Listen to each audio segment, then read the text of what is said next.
Okay, so in today's video we're looking at part 4 of the Reading and Use of English on the Advanced Exam, Level C1. And, well, we're just going to get straight into it. So in the first exercise here, we can see a series of expressions that go with the word no. So it's going to be no harm, no joke, no signs, no surprise, no thing, no use, no way, no wonder. And we just have to put them in the correct sentences. So if you want to pause the video and have a go at this exercise on your own, feel free to do so. If not, I'm going to go through the answers straight away. So, in the first sentence it says, the controversy caused by his statement shows no of abating. So, it doesn't look like the controversy is going to get less. It doesn't look like it's going to go away anytime soon. So the controversy shows no signs of abating. Yeah, okay. Number 2. There's usually no in striking up a conversation with someone on a train, but you should keep your voice down so as not to bother other passengers. Okay, so in the second part of the sentence there, they say it's probably a good idea. You should keep your voice down. You should reduce noise to a minimum. But generally, no, usually there is no harm in striking up a conversation with someone on a train. It's okay to start a conversation with someone on a train, but you should be aware that a lot of people value quiet time and silence on public transport. Okay, so number 3 says, when you are self-employed, there is no such as free time. So this is a figurative expression. When we say that it doesn't exist, it's not a reality. So when you are self-employed, there is no such thing as free time. There is no free time. It doesn't exist. There's no such thing as free time when you are self-employed because you're always thinking about your company. You can't relax. Number 4 says, there is no, I'm apologizing to him, I've done nothing wrong. Well, I've done nothing wrong. This person is insisting in that they don't feel any kind of repent for what they've done. Repentance, rather. So they're saying, I'm not going to apologize. There is no way I'm apologizing to him. I've done nothing wrong, so I'm not going to apologize. There is no way I'm apologizing. Okay, good. Number 5. It's no trying to tidy up. My flatmate will have the place in a mess again in no time. So if my flatmate is very messy and he's just going to mess the flat up again, there is no use trying to tidy up. Another expression is there is no point in, but you would say there is no point in tidying up. There is no use trying to tidy up. My flatmate will have the place in a mess again in no time. There's no point. There's no use trying to tidy up. It's useless. It's futile. Okay, number 6. It's no having to work in the same office as her. You have to watch your words all the time. So there's somebody in the office who you have to constantly be on guard with because maybe she gets offended very easily, this person. You have to be very careful about what you say. So it's no fun, or in this case we would say it's no joke having to work in the same office as her. It's very serious, you know. It's not a fun situation. It's no joke. It's no easy ride. It's no walk in the park. Yeah, it's no joke working in the same office as her. Okay, so number 7. It came as to hear that the couple were going through a bad patch, but they seem to be over it now. Okay, so at the end of the sentence they're saying, well, it seems like they have come out of their problems now. No, they've got over it now. They have moved on. It's no longer a big issue, a big problem. However, it came as no surprise to hear that the couple were going through a bad patch, a bad spell, a bad period of time. But I think things are better now. They seem to be over it now. Okay, and so there's just one possible answer for number 8, and it says, it's no wonder that you liked my neighbour. She's such good company. It's no wonder. It's not a surprise. It's not a surprise. It's no wonder. It's obvious that that would happen. It's no wonder that you like my neighbour. She's such good company. Okay, we're going to move on to the next exercise. We'll have one more exercise here before we attempt the exam activity. And in here in number 2, it says, rewrite the sentences starting with the expressions in brackets. So this is quite difficult. You've got 8 sentences. We'll look at them a bit closer up here. So we'll take the first 4 here. And in these first 4 sentences, what you can see what you have to do. You have to rewrite the sentence so it has the same meaning, but you have to use the expression in bold, and you can't change the expression in bold. Okay, so we're going to have a look at that now. As in the previous exercise, you can pause the video if you want to here. If not, I'm going to start going through the answers. Okay. So let's have a look at number 1. What does it say? It says, there was never a mention of a conflict. So another way of saying that with the expression at no point would be, at no point was there a mention of conflict. At no point was there ever a mention of conflict, if you want to emphasize the fact that at absolutely no point was there a mention of conflict. Conflict wasn't mentioned. Number 2, this was the first time I had come across the term mindfulness. Mindfulness being in a high state of awareness. It's something like that in philosophy. Okay, so if this was the first time that I had come across this term, never before had I come across the term mindfulness.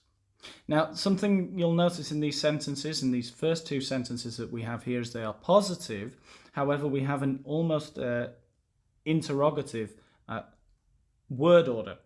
Instead of saying at no point there was, or never before I had, we say was there or had I. It's just because we start the sentence with an adverbial phrase, at no point, never before. It's something we'll look at in another topic. But just be aware of that. Be mindful of this. I think I'm using that word correctly there. Number 3, it says, if you ever happen to see your former colleague, tell her I'm asking after her. So I'm asking after her. I want to know how she is, if she's doing well. So if you ever see her again, tell her that. So another way of saying that would be, should you ever happen to see your former colleague, should you happen to see your former colleague, if that happens, if that's something that does happen, tell her I was asking after her. Should something happen means if it happens. It's a more formal way of saying it. Okay, number 4. The reunion had only just begun when the fire alarm went off. So it had just begun. We hadn't been in a meeting for very long. The reunion had begun shortly before the fire alarm went off. So, hardly had the reunion begun then when the fire alarm went off. Hardly had the reunion begun when the fire alarm went off. So it happened just after the reunion started. The alarm went off. Okay, 4 more here. Again, if you want to pause the video at this point and have a look at them in some more detail, then do that. But I'm going to carry on with number 5 here. So it says, in comparison to our ancestors, we eat more sugar and salt, and our diet also induces more acid. I think I may have written includes in the answers, but induces, it's the same, it doesn't matter. Okay, so I think what we're trying to say is that there is more to it. So yes, we eat more sugar and salt, but on top of that, we also have more acid in our diet, or we induce more acid. Well, I'm not sure. I think I said include when I meant to say induce. But anyway, here, let's see. It says, not only do we eat more sugar and salt than our ancestors, but our diet also, induces more acid, or includes more acid, is what I wrote. Not only do we eat more sugar and salt, it is not just that, that's not the only problem, but also this, our diet also includes or induces more acid. Okay, so number 6, it says, if I'd known how stubborn my teammate could be, I would never have tried to persuade him. I didn't know how stubborn he was, and if I had known, I wouldn't have bothered arguing with him, trying to persuade him to do things my way, because I didn't know how stubborn he was, and I won't do it again. So a more formal way perhaps of saying that would be, had I known how stubborn my teammate could be, I would never have tried to persuade him. Had I known, if I had known. Okay. Number 7. I put forward the proposal and it was accepted immediately. So there was no delay. Another way of saying this would be, no sooner had I put forward the proposal, again that interrogative almost word order there, no sooner had I put forward the proposal than it was accepted. Okay, so that's difficult, because then you've got almost like a comparative form there when it says no sooner had I put forward the proposal than it was accepted. So it was no sooner than that. They almost coincided, the two things. It was so soon after I put forward the proposal that it was accepted that it was almost no sooner than I had done it. It was instant, it was immediate. Bit complicated. Okay, last one, number 8. It says, providing role models for children can inspire them to study and may also mean that they achieve more in life. So we have this expression, not only can providing role models for children inspire them to study, but it may also mean that they achieve more in life. Again, a sort of interrogative word order there. Not only can providing role models for children inspire them to study. Okay, good. I think we're ready to have a look at the exam exercise then. So let's have a look at this.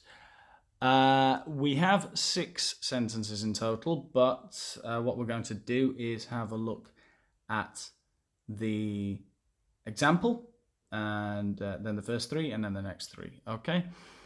So what we have to do in the exam is between 3 and 6 words in the gap in part 4. You have a sentence. They give you 1 word in bold that you have to use. You cannot change it in any way. And maximum 6, minimum 3 words in the gap. So let's have a look. For example, the politician is not as popular now after the recession, obviously. There was a recession and now he is not so popular. The politician's popularity declined as a result of the recession. I would say has declined. I think that would also be acceptable, because we're talking about now, the difference between the time in the past and now, so present perfect. But anyway, I didn't write that, so it's not my fault. Let's have a look at number 1 then. As I said, pause the video if you want to have a look at these in more detail. I'm going to read them and tell you the answers now. So, number 1 says, the changes to the club had no effect on its existing members. So there were changes, but they didn't affect the current members of the club. And we've got the word consequence. The changes to the club, its existing members. The changes to the club were of no consequence to its existing members. They were of no consequence. When something is of no consequence, it has no effect on you. Okay? Good. Number 2, we need to completely overhaul the terms for new users. Okay, so overhaul, completely change in a radical way, renovate, evolve, revolutionize, maybe you could say. And we have the word thorough. Thorough, when something is done in a thorough way, it's profound. No, it's not superficial. Okay, so there needs, the terms for new users, there needs to be a thorough overhaul of the terms for new users. So the terms need to experience a very thorough overhaul. Thorough, a very profound change, a thorough overhaul. There needs to be a thorough overhaul of the terms for the new users. Okay, number 3, I'm absolutely certain that she was involved in the decision. Okay, I think that sentence is relatively clear. Whatsoever is a word that gets confusing sometimes. And it's like not at all. None whatsoever. So what we could say here, a couple of options. There is or there can be no doubt or no question whatsoever that she was involved in the decision. So, for example, I could say there is no doubt whatsoever that she was involved in the decision. There can be no doubt whatsoever. There is no question. There can be no question whatsoever that she was involved in the decision. You can't debate it. There's no question. There is no question. There is no doubt. There can be no doubt. There can be no question. It's impossible to question that. She was definitely involved in the making of the decision. Okay, good. So let's have a look. Number 4. I was never consulted, so I couldn't offer any advice on the matter. Nobody asked me. Nobody asked me for my opinion. I was never consulted, so I couldn't give any advice. Never give my advice on the matter. Never once. Once is the word. So, never once was I asked to give my advice on the matter. At no point in the process of making the decision did anybody ask me for my opinion. Never once was I ever, if I want to emphasize it more, never once was I ever asked to give my advice on the matter. Okay, we've got 2 more and we're nearly finished. So let's have a look at number 5, see if you can see it properly there. It's a mystery to me how he found out about the surprise party. I don't know how he found out about the surprise party. I didn't tell him. It's a mystery to me. And a clue is like a piece of evidence, no? So there's several options here. So let's have a look at the first option I've written in here.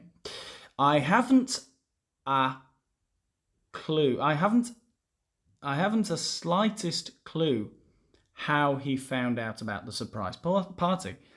I haven't even got the smallest idea, the smallest clue how he found out about the surprise party. And the expression is, I haven't a slightest, or I haven't the slightest, perhaps is more common. I haven't the slightest clue how he found out about the surprise party. Or more simple, we could say, I haven't, or I have not got a clue how he found out about the surprise party.